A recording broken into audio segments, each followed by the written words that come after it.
Tere taas, head videokohtuniku vaatajad. Meie järjekordne saade on teie ees. Koondise mängud on selja taga, Premium-liiga lõpusirge on käes, aga meil on veel üks väiksemat sorti võlg õiendada, ehk meil on üle vaatamata eelmiste voorude olukorrad.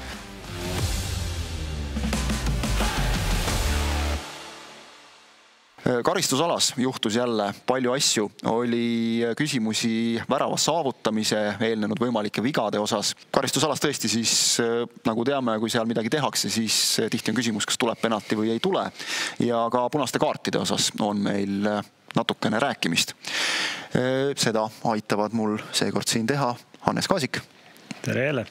Ja Uno Tutk. Tervitus. Hea meil Uno sind näha siin mees, kes kohtunikutööst, võib vist öelda enam-vähem teab kõike või? Mis tunne sul endal on? Rõõm on minu poole, alati on õppida midagi. Korraks, enne kui me nende episoodide olukordade juurde läheme, sinu tööst ka on mul õigus, et praegu sa oled ju põhiliselt kohtunike vaatleja või on palju sul muid tööülesandeid veel on? No ma olen ka Jalgpalliliidu distsiplinaarinspektor, nii et kõik, mis toimub nädalavahetusel nii üleval liigades kui all, kui naiste ja noorte juures, kui seal midagi punase kaardi situatsioonid või siis nii-öelda distsiplinaarsed möödaminekud on, siis need ikka jõuavad kõik minu laua peale ja eks ma olen ikkagi nagu selle kohtunike osakonna tööga päriselt hästi kursis, sest endiselt olen ka ju ikkagi komisjoni liige. Just, tuleb meelde ikka mainida seda tähtsat asja ka. Tuli. Just, ühesõnaga tööd jagub sulle endiselt. Jah, ikka jalgpalli juures, ega siis, kes on näpu andnud, ega seda nii lihtsalt siis sealt enam kätte saa. Inspektorina meil vist suund on selline, et inspektor ikkagi teeb ju väga palju otsuseid. Väga palju on selliseid, mida sa saad nagu ise teha, mille jaoks komisjon kogunema tingimata ei pea või võib nii öelda pigem? Ja, kõik väiksemad asjad ikkagi on minu igapäevane töö ja kui juba läheb suuremad asjad ja ka suuremad trahvid, juhul kui on, siis selleks koguneb komisjon ja siis on kollegiaalne otsus. Kui me räägime kohtunike vaatleja tööst, siis sa ei tee seda ju suugi mitte ainult Eesti piires? Ei. Just see nädalavahetus, kui meie siin võitlesime Itaaliaga, siis mina käisin, vaatasin, kuidas taanlased kreeklastega hakkama said. Aga sa vist ei vaata niivõrd taanlasi ja kreeklasi kui ikkagi millega meest väljakul. Ja, loomulikult minu vaadata oli seekord üks maailma juhtivaid kohtunikke Michael Oliver Inglismaalt. Sa oled neid selliseid mehi, keda me näeme meistrite liigat vilistamas, teleka vahendusel suuri mänge tegemas, finaale tegemas, sa oled neid mõnda aega juba pidanud hindama, kui nüüdseks ma usun, et sinu jaoks on ta kohtunik nagu iga teine, aga kas oli ka mingi selline periood su selles ametis, kus sellega harjumine võttis veel natuke aega? Või? No eks alguses oli, aga kui juba Simon Marciniak või siis Danny McKelie või Clement Turpin said nii-öelda igapäevasteks, mitte igapäevasteks ütleme, aga tihti nende mängudele sai nagu määramise, siis muutus see vastastikune respekt täpselt. Alguses võib-olla oli see meie Eestist tulnud nii-öelda background võib-olla nii mitte nende jaoks aksepteeritav, aga mida kauem sa sees oled, siis sa muutudki nendega samale tasemele. Siis hakkab määrama juba see, kui head tööd sa teed, mitte see, mis riigist sa tuled. Tahaks nii loota. On seda tööd keerulisem teha, ütleme, mõnel Premium-liiga mängul või mõnel meistrite liiga mängul näiteks, eurosarja mängul? Kui vaatleja töö suhtes, siis ütleme, et Eestis on keerulisem. Selliseid momente me just omavahel räägime siin, Hannes teab seda samamoodi, ta ju käib ka vaatamas rahvusvahelise mänge, et selliseid pealeastumisi, mille pärast meil on siin väga suur arv kollaseid kaarte, neid praktiliselt ei ole. Kas see tuleb siis mängijate kvaliteedist, kiirustest või mängijad ei võta selliseid riske, millest võivad tulla sellised kollased kaardid. Et selles mõttes selliseid asju ja ütleme, et see kohtunikuga vaidlemist ja siukseid asju, et rahvusvahelisel tasemel muidugi seal on ka distsiplinaarkaristused on hulga rangemad ja võib-olla selles mängijad kontsentreeruvad rohkem mängimisele kui sellega, kui kohtunikuga vaidlemisele. Aga üldiselt eks muidugi, kui sa oled Champions League'is, siis on pinge suurem, vastutus suurem, aga samas kohtunikud on ka ikkagi top-klassi kohtunikud ja nad teevad enamasti oma tööd hästi. Tehnika on võimas, palju kaameraid ja ega ikkagi negatiivseid hindeid aasta jooksul paar, 2, maksimum 3 võib-olla sellest mängude arvust, mis tuleb vaadelda. Enamasti on, kohtunikud saavad hästi oma tööga hakkama, nad on sinna valitud ja nad teevad oma tööd ka hästi. Mida sa üldse vaatad, kui ütleme, võib-olla detailidesse sa ei saa väga minna, aga kui nii-öelda pikk nimekiri sul ees on, kuhu sa pead kas mõttelisi või reaalseid linnukesi tegema kohtuniku tegutsemist jälgides? No kindlasti on mängukontroll ja olukordadega hakkama saamine ja nende lugemine, nende manageerimine, kuidas see nii-öelda välja tuleb kohtunikul. Kas ta teeb ennetavat tööd? Seda kindlasti oodatakse, et sealt tuleks tagasiside selle kohta. Kas ta tabab ära need võimalikud murdemomendid mängus? Kui ta nendega hästi hakkama saab või tunnetab ära ka selle kõige suurema muretekitaja väljakul. Siin aastaid tagasi, vaatasin, tuletan jälle kordselt meelde meie kõigi suurt lemmikut Viktor Kassaid, et ühes mängus Euroopas ei saanud selle Suaresega keegi hakkama, ei saanud ka tema hakkama, sest kui sul on väljakul üks mängija, kes su mängu võib ära rikkuda, siis kui sa temaga ei tegele, siis sealt tulebki pahandus, et just sellised asjad, et sul tuleb tunnetada ära mängustiil, lähenemine ja loomulikult tehnilised oskused, et oleks korrektsed kollased kaardid kindlasti antud, mis on nõutud. No paljusid kollaseid kaarte on võimalik ju manageerida. Ei pea kogu aeg lehvitama kaarti. Aga just see, et kui sa õigel ajal hakkad sellega tegelema, et kas enamasti nendel suurtel kohtunikel mängud käest ära ei lähe ju ja kui ikkagi juba on 10 või 12 kollast seal nagu mõnikord siis võib arata, et kuskil oli midagi maha magatud ja ei olnud õigel ajal tegelema hakatud. Aitäh sulle praegu selle sissevaate eest, aga ma loodan, et sa saad meid selle saate jooksul selle sissevaatega aidata veel mitmete nende konkreetsete episoodide puhul. Ega muud, läheme esimeste olukordade juurde, Hannes. 2 olukorda, mille märksõnaks on värava saavutamine, ehk siis võimalik väravale eelnenud viga. Just. Tegu siis 31. vooru kohtumisega Levadia ja Tartu Tammeka vahel 32. minut käib ning Mihkel Ainsalu ja Tammeka kaitse Kanjo Tanda lähevad võitlusesse palli pärast.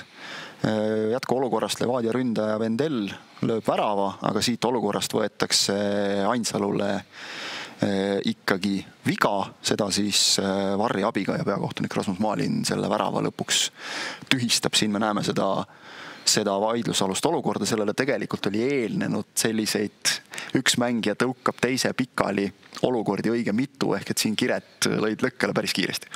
Kas nüüd õnneks või õnnetuseks, ega me mängus alati ette ei tea, mis asju juhtuvad ja milliste vahedega need juhtuvad, et siin oli tõesti 3 sellist või 2 sellist olukorda, kus viga, mitte viga oli just sellesse nii-öelda omavaheliste kehakontaktides, mitte jalgade kontaktides. Ja oli ka tulnud üks kollane kaart just protestimise eest Tristan Koskarile, Tammeka ründajale. Täpselt, et kes ei nõustunud siis nii-öelda ründeveaga oma võistkonna kahjuks ja keskvälja momendis, kus kohtunik siis mängida lasi, tuues need välja, aga kindlasti on seal natukene seda tagamaad see, et need kõik juhtusid nii väikese perioodi jooksul. Aga kui me lähme nüüd selle olukorra juurde, siis kas see kontakt vastasmängijaga oli ta tugev? Kindlasti mitte, sest et sarnaseid kontakte just tugevuse seisukohalt me selgelt jalgpallis aktsepteerime, ei ole mingit küsimust. Nüüd fookus on sellel, millega tegeleb siis ründaja versus kaitsja. Ja kui me vaatame, kus on pall ja kus on fookus siis ründajal, mitte üheski hetkes Levadia mängija ei vaata palli, pall on alles seal langemas ja ta teeb sellise ebaausa lükke vastasmängija tasakaalust väljaviimiseks, mis lõpuks viib väravani. Me teame meie samas Premium-liiga selle hooaja 8. voorus, kus Laagris tühistati Erme algatatud siis rünnak, mis lõppes väravaga. Täpselt sama loogika. Seal oli see võib-olla pisut küll labasem, et selgem käegalüke, aga see põhimõte jääb samaks, et pall on kaugel, ma teen väikese vea, saan eelise ja lähen, võtan selle palli ja lähen rünnakule. Et hästi ära nähtud olukord siis videokohtunikul, kes kutsus kohtuniku olukorda üle vaatama. Kui see väravaga ei lõpeks, me ei räägiks loomulikult sellest momendist. Mis siin võib-olla natukene ka, ma spekuleerin, aga võis peakohtunik ehk eksitada, on see, et kaitse tegelikult on taganemise peal ja võib nagu tunduda, et ta on juba ise kukkumas, kui see kontakt tuleb, et võib-olla miks lasti mängida, eks ole, jah.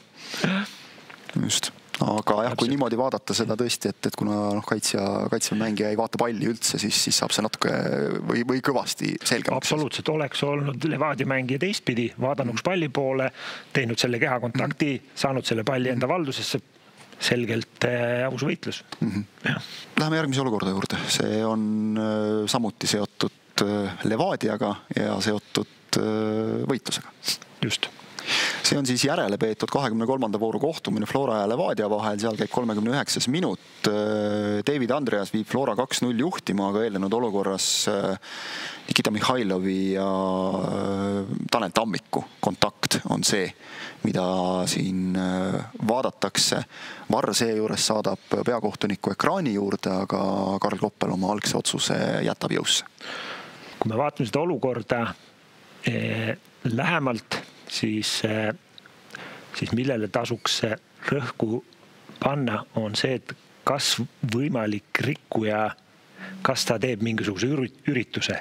Ehk siis antud hetkel me näeme, Flora mängija ei tee ühtegi sammu, ei tee ühtegi lüket, ta lihtsalt jookseb vastasmängija kõrvale. Ja õnnetu takerdumine siis Levadia mängi poolt, kes proovib seda palli klaarida, mis omakorda viib selle jala siis liikumisse ja kannakontaktini. Aga selleks, et see oleks selge rikkumine, on meil vaja kas siis kellegile otsa joosta, kas siis panna mingisugune üritus palli suunas, mis takistab vastast, aga lihtsalt liikumine on meil ainult see erandjuht, kus me võtame teadliku riski kellegi selja tagant läbi joostes, viies ta jalad siis sõlme. Aga antud hetkel ta jookseb külje peale ja siis tekivad nii-öelda jalgadel omavahelised kontaktid. Et see tagant läbi jooksmine, see on tihti selline asi, mida tehakse nii-öelda kogemata, aga tegelikult üsna teadlikult. Just. Ehk siis siin oli õigustatud siis videokohtuniku soovituse tagasi lükata ning jääda enda otsuse juurde kindlaks. Mis siin natukene vist ka mõjutas, olid väikesed tehnilised probleemid. Viperused olid siis olukordade ülevaatuse alas, kus monitor alguses töötas, hiljem pisut hakkas hakkima, aga kohtuniku, see, mida ta nägi, see teda ei veennud. Et ta sai sealt ikkagi arvestatava pildi kätte sellest olukorrast. Nii et siit läheks nii-öelda kirja pluss peakohtunikule, aga miinus videokohtunikule, et tegelikult see sekkumine ei ole soovitatav või? No jah, kui ikkagi ilmselgelt nagu ei ole asitõendit kohtunikule ette anda, siis parem mitte puutuda momenti. Sest tunnetus on kõige parem ikkagi kohtunikul seal väljakul.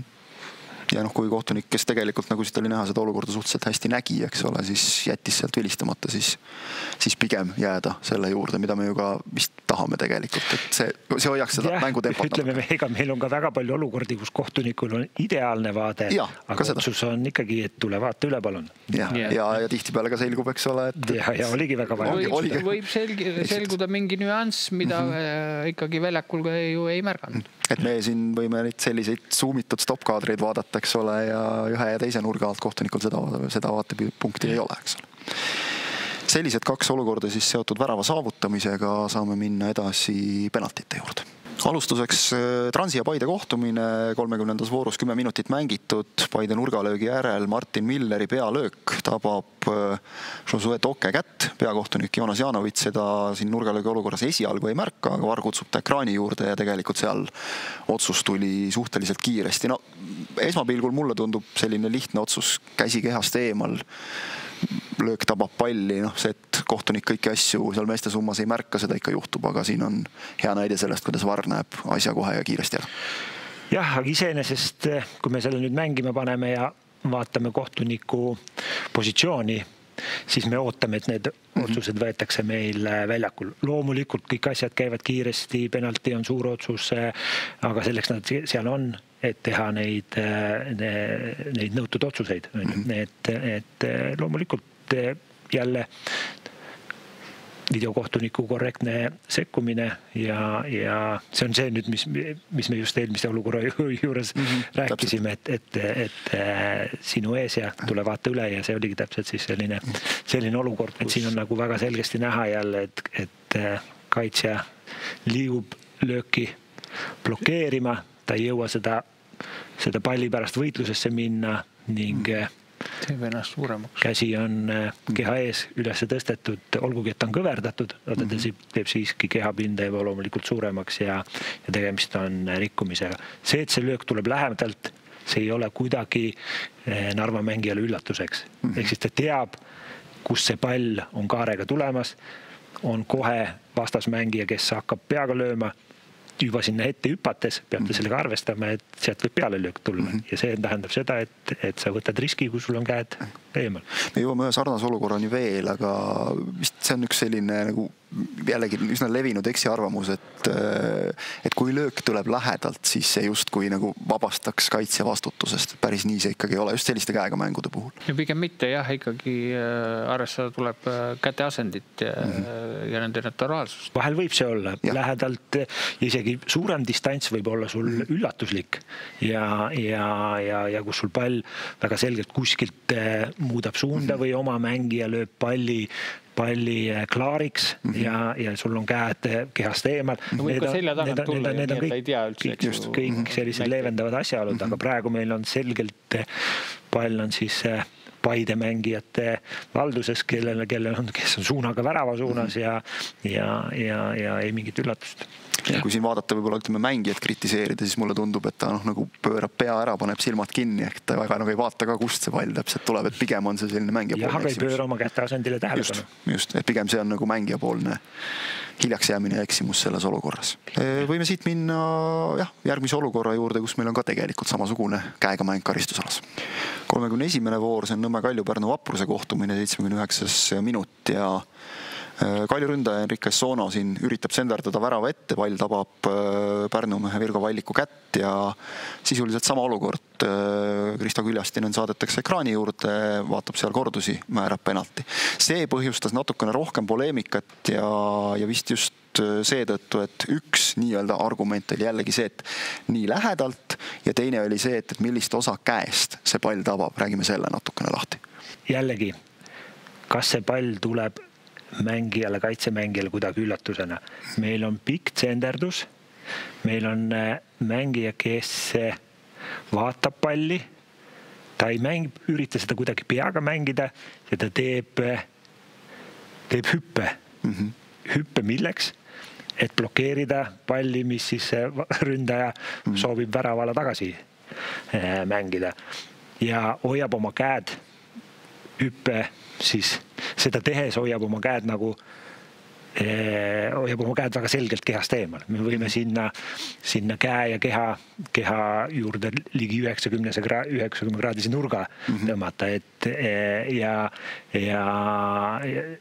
jalgpalli mõistes karistusalas need ei ole kuidagi põhjendatud. Jah, sul võib olla mugav hüpata ja hoida seda tasakaalu, aga tal piisav põhjendus, sest igale asjale me võime muidu hakata põhjendusi leidma, et see oli minu jaoks mugav, mul on nii hea teha.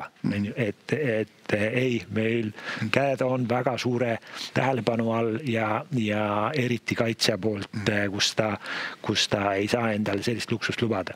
Ta läheb ja blokeerima väravaid asju. Ja taas olukord, kus ta teeb ka, eks ole, enda keha käe väljasõlutamisega selgelt suuremaks. Et isegi kui see tabab sinna, ütleme, särgi varruka piirkonda, siis tegelikult ikkagi sealt kõik, mis on õlast allapoole. Nüüd me räägime sellest kontaktist, et üks on see, et tuleb löök lühidalt, lähedalt, aga kaitsemängija on teadlik sellest, ei tule üllatusena, ta hüppab sinna ette, käed on kehast eemal ja nüüd on oluline ka, kuhu see pall tabab. Ta peab tabama seda piirkonda, mis on käega mängu mõistes rikkumine. Me teame, et õlaga mängimine on lubatud, aga mis on õlg ja mis on varukas. Kus lõpeb õlg ja algab käsi?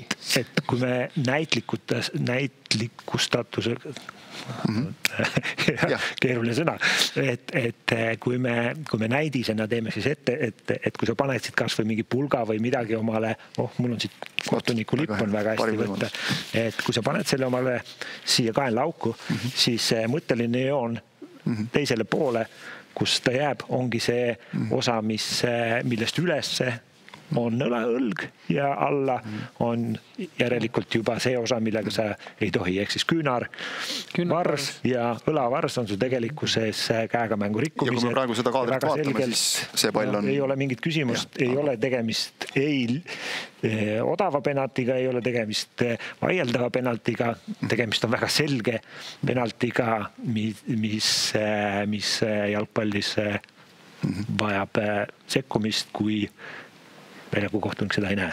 Muidugi väljaku kohtunikul pikk diagonaal jääb varjatuks, ei ole tema jaoks nii-öelda laivis lihtne hinnata, kuhu see tabab, sest et sealt põrkab ju see pall veel üles, läheb vastu pead, kas ta läheb nüüd vastu õlga, ehku peale penalteid me ei taha anda. Pigem on see, kui ei näe ja meil on varr olemas, siis usalda varri ja küll ta lahendab. Kindlasti kohtuniku nurga alt seal kindlust olla, et kas ta oli käsi või õlg, väga raske hinnata. Ja sama, kui me mõtleme, kus asub abikohtunik nii-öelda meie poole, siis aga kes tal ees ongi ju Nõmme Kalju ründaja jääb talle ette. Varjab tema vaate välja päris hästi. Just. Hüppame ka tagasi 30. vooru, see on siis Nõmme Kalju FC Flora kohtumine 74. minutil karistusalas kukub Rauno Alliku. Kristo Tohver määrab siit vea Kalju kaitse luku kõrrele ja Alliku kasuks penalti, aga üsna kiirelt kutsutakse ekraani juurde ja seal otsus muutub ehk hoopis Allikule simuleerimise eest kaart. Siin nüüd on vist üsna vaieldamatu, et on kontakt, aga Alliku kukkumine maakeeli öeldes jääb liiga hiliseks. Selline keeruline olukord kohtunikule ka kahtlemata, et mängu eri nurkadelt jälginud inimesed on öelnud väga erinevaid asju. Ühed ütlevad, et see tundus alguses selge penalti ja teised ütlevad, et see tundus algusest peale kindlasti mitte penalti. Aga see on nüüd hea näide sellest, et kui me võtame teise diagonaali, mis jääb tribüüni suunas, siis sealt vaade on hoopis teistsugune, kui oli kohtunikul ja kui oli kaamerast. Absoluutselt, ja kui me räägime kukkumisest kui sellisest ja läbi kukkumise vastasmängija nii-öelda kukutamine. Antud juhul siis ukukõrre kukkumisest, kaitsemängija kukkumisest. Siis need on küll õnnetused, aga läbi õnnetuse sooritatud vastase mahavõtmine on ka meil ikkagi rikkumine, on ju, ja me oleme sellest rääkinud, kui oli Levadia Transi kohtumine, kus mängu lõpus jäi meil punane kaart andmata ja jäi ka sekkumata, kuna videokohtunik luges olukorra õnnetuseks. Aga on oluline see, et igal kontaktil, mis vastas siis veavääriliselt võiks kukutada, peab olema ka mõju. Et see, et ma lähen natukene vastu vastasmängijale, ei ole alati piisav selleks, et mängija võiks ennast siis pikale visata ja kui me siin seda näeme, siis kontakt oli õhkõrn kontakt, ründaja saab veel teha ühe sammu, kuni talle siis ükskord läheb impulss jalast pähe ja jõuab kohale, et kontakt oli ja et võib-olla ma saan siit midagi endale välja teenida, aga videokohtuniku tunnustuseks, et väga kenasti ära nähtud, sest need kontaktid on alati ju hinnangulised, et kas seal oli piisavalt jõudu või mitte, aga selles olukorras oli nii-öelda, kes seda näevad, on suhteliselt veendunud kohe, et see kontakt on ikkagi õrn ja ei põhjusta seda. Kordusi vaadates on hästi selge, aga kollane kaart ka ikkagi õigustatud, sest et jah, kontakt võis olla, aga see kukkumine, kui sa kukud teatraalselt. Jah, sellepärast, et sa ju tahtsid välja meelitada ja petta penaltit, et need peavad olema, kui see oleks läbi läinud, sa oleks saanud võib-olla ebaausa värava. Mis ei tähenda, et simuleerimist ei võiks toimuda väljaspool karistusala ja mis ei vajaks ka kollast kaarti, et see on üritus siis kohtuniku petta teenimaks seda, mida sa ei ole ise välja teeninud. Võime öelda, et kui see olukord oleks juhtunud väljaspool karistusala, siis ütleme, okei, selles saates me ei räägi. Siis me ei räägi selles saates, aga sellisel juhul ütleme simuleerimise eest kollast kaarti oleks oodatud ikka. Oleks ikka oodatud. Muidugi, et ükskõik mis väljaku osas. Ühesõnaga mängijatele siit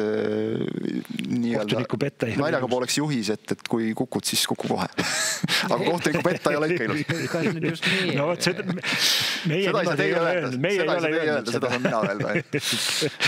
Aga selge on see, et ärge nii tehke. Sille pika jutu peale sa võtsid siit kaasa, et ärge kuku kohe. Jah, aga et tegelikult on selge see, et kui viga su kukkumist nagu ei põhjusta, siis ära hakka seda hiljem näitama kuidagi kohtunikule, et see ei lõpe hästi, nagu on nüüd siit näide olemas. Jah, tänapäeva tehnikaga kindlasti on see võimalik tuvastada. See on võib-olla võtnud vähemaks ka tegelikult neid selliseid. Palju. On ikka, muidugi. Et kui mängijad teavad, et nüüd on vist nagu näha see, et on mängijatele sisse harjunud see nagu arusaam ka. See käis suhteliselt kiiresti minu meelest, kui VAR tuli ka meil Eestis, et saadakse aru, et ei ole mõtet. No sama võib öelda nurgalöökide ajal igasugustele ebaausatele võtetele, mis tehakse.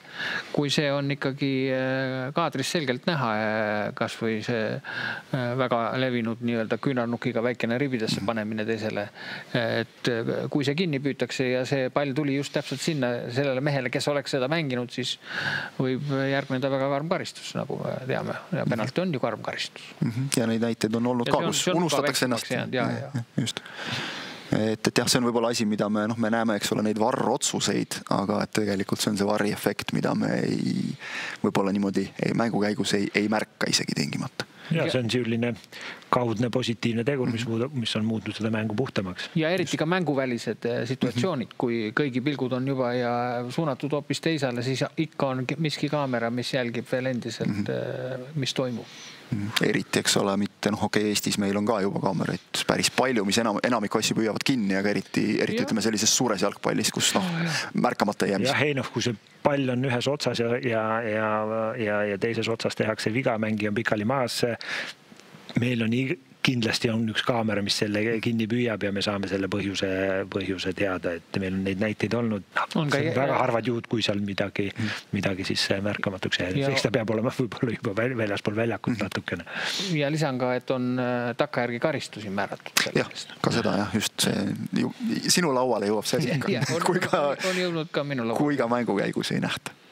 Läheme siit nüüd edasi veel kahe olukorraga, mis mõlemad leidsid aset samas kohtumises. 31. voor ja Harju Flora mängust 2 olukorda. Esimene neist tuleb 30. minutil, kui karistusalas Harju kaitsja Andreas Kaevats tabab Rauno Sappelini jalga ja peakohtunik siin mängus taas teist korda juba tänases saates Joonas Jaanovits, kes määrab penalti. Selle üle oli vaidlust mulle tundus kaamera nurkade põhiselt. Et vaatame, kas meil on siin ka kordus väravatagusest kaamerast. Eks ta ongi tegelikult... Siis saab asi selgemaks. Nii kui meil tuleb see kaamera värava tagant, mis näitab olukorrale risti, siis me näeme seda mõju. Nii, see kaameranurk. Kaitse siin pallini ei jõua, seda on näha. Meil on kaitsemängija, kes siis praegu Flora mängija selja tagant on valmistumas seda lähenevat palli jalaga lööma. Ta ei õnnestu oma tegevuses, palli ta ei taba, aga meil on selge jala liigutus, mis siis tabab vastasmängija jalga. Ja me näeme, kuidas see siis nii-öelda ründaja jalg selle mõjul siis mõnikümmend sentimeetrit edasi nihkub oma esialgsest siis trajektoorilt ja jällegi, ega see löök ju ei olnud tugev, aga väga selgelt tuvastatav, väga selge kontaktiga, ei olnud kuidagi riivamisi, oli täiskontakt, selge mõjuga vastasmängijale ja jalgpallis sa pead karistusalast nagu käte peale, sa pead ka mõtlema seda, mida sa oma jalgadega teed. See on jalgpall ja jalgpall üks olemusi või põhitõdesid on see, et tuleb lüüa palli, mitte vastast. Meil on üks valus näide võtta siit üsna värskelt Eesti koondise mängust, eks ole, Eesti-Itaalia ja see penalti, mille küll Karl-Hein, aga see oli sisuliselt samasugune. Samad loogikad, ikka seal ei olnud tugev löök, et kui on tugev löök, me räägime sellele veale lisaks distsiplinaarkaristusest, aga viga kui selline on ju toimunud ja kui see on karistusalas, on karistusväärine rikkumine on penalti. Me võisime seal küll rääkida mängija vaatepunktist Itaalia koolist ja eks see kukkumine võib-olla oligi natukene nagu teatraalne juurde mängitud, aga viga see ära ei võta. Viga ta sellegi poolest ära ei võta. Ja siin sai siis ilma videokohtuniku abita väljakul kohe korrektselt otsuse õigelt nii-öelda pihta pandud. Teine penalti määrati selles mängus veel ja seal oli arutamist, vaidlemist natuke rohkem. Oleme jõudnud 52. minutisse, seekord oleme siis samas karistusalas, aga nüüd ta on juba Flora karistusala. Siin kaitse Sander Tovstiku küünarnukk tabab Andres Järve pead ja nüüd teenib penalti Harju. Ja taustaks siis, kuigi see otsust ei muuda, ei mõjuta, aga see oli ka Tovstikule mõne minuti jooksul teine kollane kaart ja kokku punane, mis muutis selle, ütleme, võib-olla reaktsiooni sellele otsusele nagu veel, kust poolt siis vaadates valulikumaks või võimendas seda, jah, ütleme just. Ehk siis võib-olla see nurk ongi praegu hea nii-öelda kiirusega ja hea rakursiga, et anda hinnangu ja kõigepealt me peame jälle aru saama, et mis toimub. Et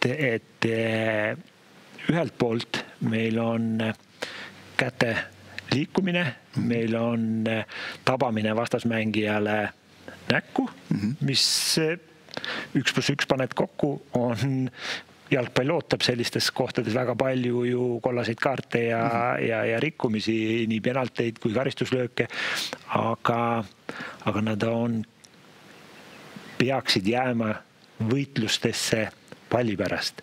Ehk siis, kui pall tuleb, meie hüppame, mu käsi liigub, teeb selle tabamise või isegi kui me hüppame, oleme pöörde pealt, me võitleme palli pärast, ma tahan sust mööda minna või takistan sinul tulemist, on lubamatu käte kasutamine, aga kui me nüüd kaaderhaaval või vaikselt liigume, vaatame, mis on ühe mängija soov ja mis on teise mängija soov, siis me näeme, et Flora mängija vaatab lähenevat palli ja hakkab üles hüppama. Aga Harju mängija liigub talle selja tagant ilma erilise soovita palli pärast võidelda ja liigub siis Flora mängija isiklikku ruumi. Tööraadiusesse. Ja hops, ehk siis kordagi ei ole Harju mängija avaldanud soovi või väljendanud soovi kuidagi õhust tuleva palli poole kuidagi hüpata. Ehk siis me pigem tahaksime sellised olukorrad lugeda õnnetuks juhuseks, mitte selgeks rikkumiseks. Raske on videokohtunikul, kui selline pilt on ees, kus meil on siiski teatav käe liikumine, selge tabamine, tulla ja ümber lükata siis seda otsust, mis väljakul tehti. Ehk siis kõik olukorrad me ei saa panna musta ja valgesse patta, et jah, tuleb vastu võtta, et mõni tuleb selline mitteoodatud otsus väljakul ja üks nendest on kindlasti see ja mis tegi võib-olla kohtuniku töö selles raskeks, kui me vaatame nagu suures pildis, siis see pall, kui ta lendab, meil on esimene võitlus, kuhu kohtunik on liikumas nii-öelda oma esialgselt positsioonilt keskele ja siit lendab üle ja selles hetkel, kui sa oma peaga nii-öelda natukene oma fookust viid, siis talle võiski näha jääda ainult see lõpu imidž, kus mul on käsi näos ja käsi näos 1+1 kohtunikuna, kui sul on selline fakt olemas, viis teda suure tõenäosusele eksiteele, et tervet dünaamikat ja kõiki detaile ei suutnud korraga siis hoomata. Just see, nagu sa ütlesid, et siin on 2 sellist õhuvõitlust järjest väga lühikese aja jooksul. Sa pead jälgima kõigepealt esimest ja siis kohe teist, aga sa ei jõua nii kiirelt kui just. Kui see oleks olnud, et sellel Flora mängijal oleks nüüd selgelt käed ongi nii keha lähedal, teine mängija ründab ise, jookseb ise sisse, ehk siis ilma selle väikese käe liikumiseta, mida me pigem loeme loomulikuks, siis selge see, et tuleb ümber lükata, aga ta on, ega meie enda sees on vaidlust, et kas peaks sekkuma, kas mitte peaks sekkuma, aga kui me oleme nendes asjades kahe vahel, isegi otsustamiste juures, siis me toetame kohtunikke. Et siis oleks patt ette heita videokohtunikule seda, et ta ei sekkunud, sest ta ju näeb ikkagi siit, et on see küünarnukk, kontakt vastu pead. Jah, et miks ma seda küsin, ongi see, et see võib tekitada nagu arusaamatust, et penalti määramine on mitte oodatud otsus, aga samas nagu varri mitte sekkumist, selle eest ka kritiseerida otseselt ei saa, aga see ongi üks selliseid haruldasi olukordi, kus nii juhtub. Lihtne oleks elu, kui kõik oleks mustvalge. Siis oleks jalgpalli jube lihtne mängida. Aga põnevaks ja kirevaks ja need värvid muudavadki elu. Ikka jääb halli ka. Et see on tõenäoliselt üks selline hea tulevane õppematerjal. Ma arvan sellest, kui keeruline võib olla. Oluline on õppida teada detaile ja üldist nagu vea loogikat elemente, et kui sa näed käsi näos, siis alati ei ole viga, kuidas need käsi ja nägu omavahel kokku said. Üks markantsemaid näiteid on ka, mida aeg-ajalt ikka, mis aeg-ajalt kuskilt YouTube'ist ette leiab, kus kaval mängija võtab vastase käe, tõmbab selle endale näkku ja siis on kontakt, eks ole. Juhtub ka selliseid. Jah, või näeb, et keegi on läinud küünarnukkidega üles, oksad laiali ja siis sätib ennast sinna. See on tavapärasem, seda me ikka näeme. Kahtlemata üks keerukamaid momente nende viimaste voorude peal. Läheme siit edasi 3 viimase olukorra juurde teemaks punased kaardid. Oleme 28. voorus Tallinna Kalevi Paide linnameeskonna kohtumises käib 83. minut. Karistusalas võitlevad Kalevi kaitsja Hindrek Ojamaa, Paide ründaja Abdurrahman Badamosi ja peakohtunik Marti Pukke esialgu siin laseb mängul jätkuda, siis sekkub VAR, kutsub ta ekraani juurde. Pukke käib ekraani juures ära, aga tuleb sealt tagasi otsusega, et jääb jõusse tema esialgne otsus. Siin on siis teemaks ilmselge värava võimalus ära hoidmine täpsemalt ja kuna see on karistusalas ka, siis ilmselgelt ka meil muidugi penalti. Ja tunnustus kohtunikule, kes jäi enda otsusele kindlaks ja peamine teema, mis meil oli siis eelmises videokohtunikus, ilmse väravavõimaluse peatamine oli siis ka mõned olukorrad sellest momendist ja loomulikult tegemist on meil ilmse värava võimalusega. Nüüd on see, et kas toimub rikkumine või mitte. Et kui siin toimub rikkumine, siis see ei ole ühtegi... Küsimus on isegi nagu selles, et kas ta on karistusalas või mitte veel lisaks selle. No praegune hetk. Seda teemat ei ole. Et siin on juba mängijad hakkavad kukkuma, see kontakthetk on ära olnud, aga kahtlemata on olukord ilmne värava võimalus. Nüüd on lihtsalt küsimus, kas tegemist on rikkumisega. Ehk siis mängijad... Kusjuures huvitav vaadata seda olukorda, et ta läheb edasi nii, et keegi mitte midagi ei nõua. Siis pidada praegu, eks ju, siis oli väikene särgis. Ehk siis, jah, need on omavahel kombatakse natukene, jalgpall on kontaktne sport ja kui otsest sellist lüket ja tõmbamist ei ole, siis teataval määral distantsi ja positsioonivõitluses käte kasutamine on igati okei. Nüüd on jällegi, mängijad on omavahel kõrvuti, meil on ülakeha võitlus positsiooni pärast ja palli pärast ja kui me vaatame, kas siis kaitsemängija teeb mingisuguse astumise, mis siis ründajat võiks kukutada, siis seda me ei näe. Me näeme hoopis seda, et ründaja on see, kes oma jala siis olles natukene tasakaalu kaotanud, viib oma jala kehast eemale ja vastasmängija siis jalgade vahele ja sealt tekib selline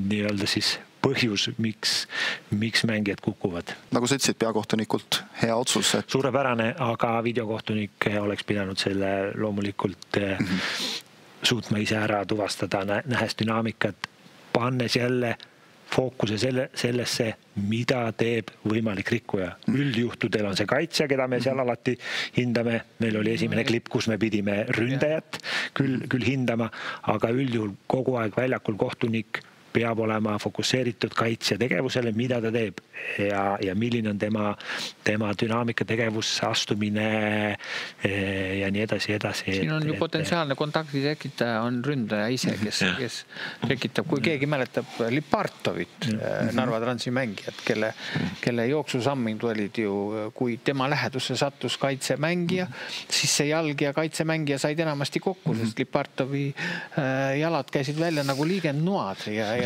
ta sai palju penalteid tegelikult. Olgem ausad, et siis ei olnud sellist võimalust ja nii palju video. Sa näed, eks ole, et kaitse ja ründaja jooksevad, ründaja kukub, siis pigem kippus olema penalteid. Ja ilmselt on midagi toimunud. On vahel kasuks, kui on ebastandardne jooksustiil mängis. No jah, võib-olla sellega lõikaski. Vahel tuleb kasuks. Väravaid lõida oma jagu, nii et ju siis oli abi sellest. Ja läheme siit veel ühe olukorra juurde, kus samuti teemaks siis punane kaart ja kus VAR ka sekkus, aga seal kohtunik oma esialgset otsust siiski muutis. Aga nüüd siis teemaks tõsine viga. Jah, just. 30. vooru kohtumine Levadia ja Tallinna Kalevi vahel 81. minutil duelli lähevad Frank Liivak Levadia poolt ja Danil Setšukov Kalevi poolt. Liivak saab selle kontakti eest esmalt kollase kaardi, siis peakohtunik Jürgen Loorents vaatab kordusi ja muudab selle kaardi värvi ikkagi punaseks.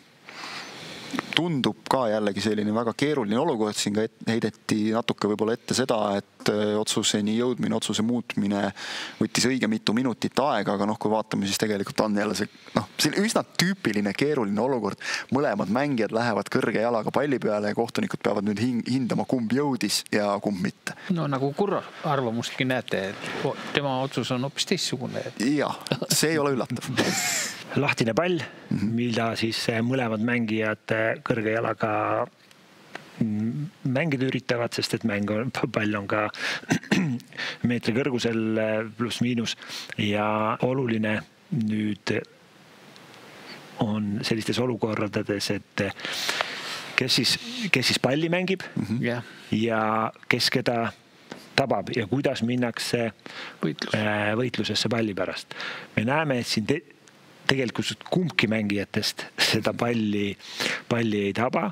Me peame hindama seda viisi, kuidas olukorda minnakse. Me näeme, et Levadia mängija läheb üldiselt loomulikult seda palli lööma, kui ta oleks selle palli ära löönud selgelt ja tuleb hilisem kontakt. Me ei räägi siin isegi võimalikust veast, sest et ei ole mindud sirge jalg ees olukorda.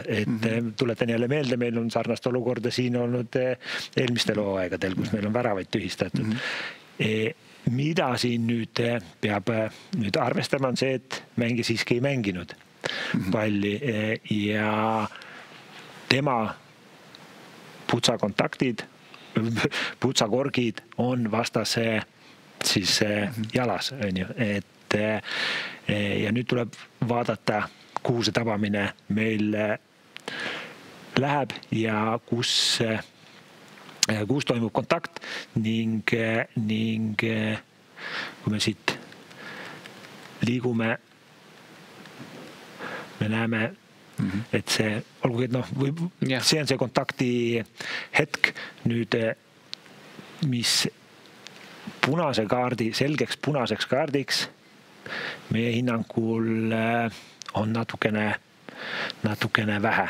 Et ta oleks selge punane kaart, peaks olema see kontakt siis kõrgemal, ehk siis selgelt sääre poole ja kontakt peaks olema siis ulatuslikum ehk siis rohkem täistallaga.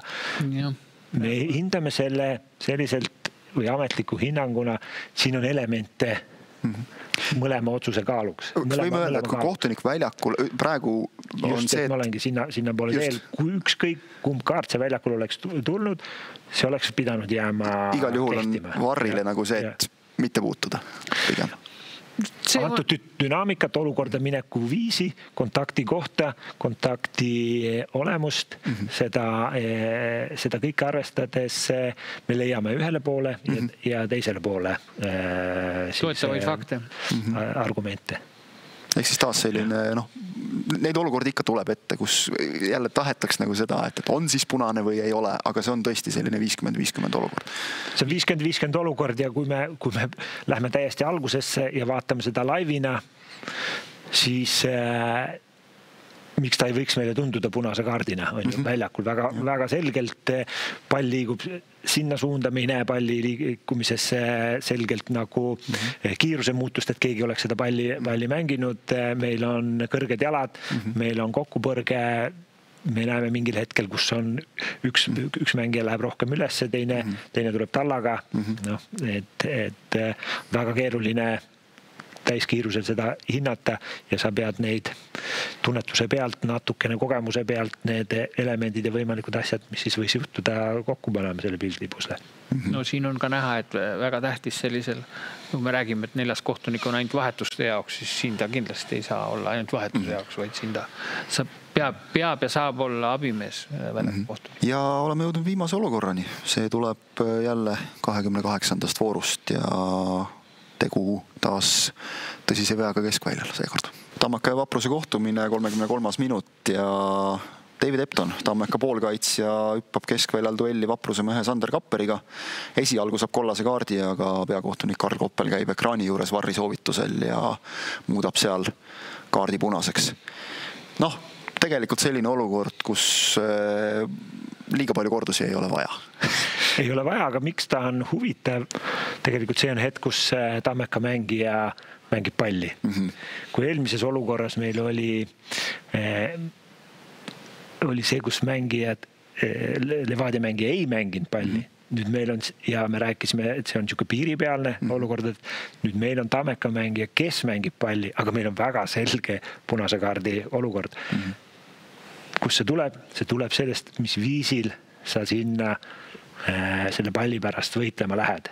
Et siin oli 50-50 väga selgelt, kes jõuab pallile, kes mitte. Ehk siis selgelt ma ei saa seda palli mängida ükskõik, kuidas ma tahan. Kui ma olen üksi 10 meetrit raadiuses kedagi ei ole, ükskõik kuidas me seda palli mängime, ma ei ole kuidagi kellegi ohtlik. Aga kui meil on võitluses palli pärast, see pall on meil oma vahel, ma ei saa tulla ükskõik kuidas sellesse olukorda. Aga kuidas see Tammeka mängija tuleb, selge hüppega, lisaliigutus veel andmaks sellele nii-öelda ülemäärasele jõule, mis vastast tabab, anda võimalus. Ja kuigi ta lõpus jõuavad ta jalad nagu maha, eks ju, aga see, kus ta ennem tuleb ju hüppega juba, see on ja lõpuks kontakt kohtuniku jaoks üldjuhul kell, mis hakkab kohe helisema, kui keegi läheb hüppega, siis tähendab kontroll oma keha üle on praktiliselt kadunud. Lihtsamaks teeks see, kui see kontakt oleks kõrgemal. Me loomulikult ei sooviks seda sellepärast, et selle tagajärjed oleksid oluliselt hullemad, aga hindamiseks oleks ta võib-olla lihtsam. Ütleme, siis oleks võib-olla väljaku kohtunikul olnud kergem sealt kohe. Potentsiaalne vigastusoht on siin olemas igal juhul. Arvestatav, seda me näeme praegu sellest kaadrist väga hästi. Aga mis see kõik siis, kas see sellise jõu siis nagu tagajärjel, mis võib juhtuda ja miks ta on ka huvitav ja hea klipp see eelmisega võrreldes ongi see, et et kui me vaatame siis jalga ja läbi mille meil rakendub jõud ja kui me Levadia mängija Liivaku kontakt oli päkaga, päkk versus siis kand, mis toob kogu selle jala jõu, toob siis kontakti, siis need on selgelt erinevad, ja seda kõike tuleb arvestada ja seda kõike me siis ka kohtunikele, nii väljaku kohtunikele kui videokohtunikele aastast aastasse õpetame, arutleme ja siin jumal tänatud, et videokohtunik ei läinud siis sellele, et madal kontakt ei olnud täis tallaga, et olukorda mineku viis, kontakt, tallaga tagajärg. Lõppkokkuvõttes otsus tuli suhteliselt kiiresti ja tuli õige, mis on kõige tähtsam. Vaat sellised olukorrad seekord, et tõesti jälle jalgpall oma ilus ja valus ehk et Sander Kapperi jaoks selgelt valus selles hetkes, aga just see, et kui palju need erinevad olukorrad meile pakuvad selliseid tõesti keerulisi olukordi mängijatele, kohtunikele hinnata ja mitmel puhul ka mängija võib küsida, et aga mis ma siis tegema pean, aga tegelikult seal ei olegi ühest vastust, et pead mängima ja vahel juhtub ka õnnetuid olukordi. Niimoodi hüpata ei ole võib-olla mõistlik. See on üks asi, mida saab öelda. Mida soovitaks? Mängigi nii, nagu sa tahad, et sinu vastu mängitakse. Hästi lihtne tegelikult, eks ole.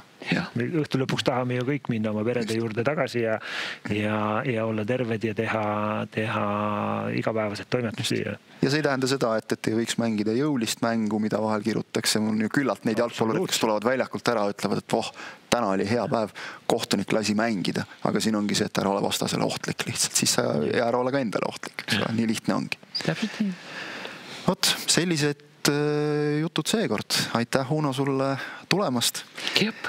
Aitäh, Hannes. Sinuga me kohtume selle hooajal ühe korra kindlasti veel. Meil on lõpusport vaja teha ka, nii nagu kogu ülejäänud liiga seda teeb ja ma mõnes mõttes loodaks, et sinu nädalavahetused on lihtsad, et su lauale liiga palju asju ei jõua, sest see tähendab, et on mängitud puhast jalgpalli. Aitäh selle soovist. Ma usun, et sobib ka sulle. Aitäh. Kohtumiseni. Just. Aitäh, Hannes, ja aitäh teile, head vaatajad. Nagu öeldud, meil on üks videosaade veel ja kindlasti kõik olulised olukorrad, mis hooaja lõpuni jäävad, need saavad arutatud. Nii et tänan veel kord ja kohtumiseni.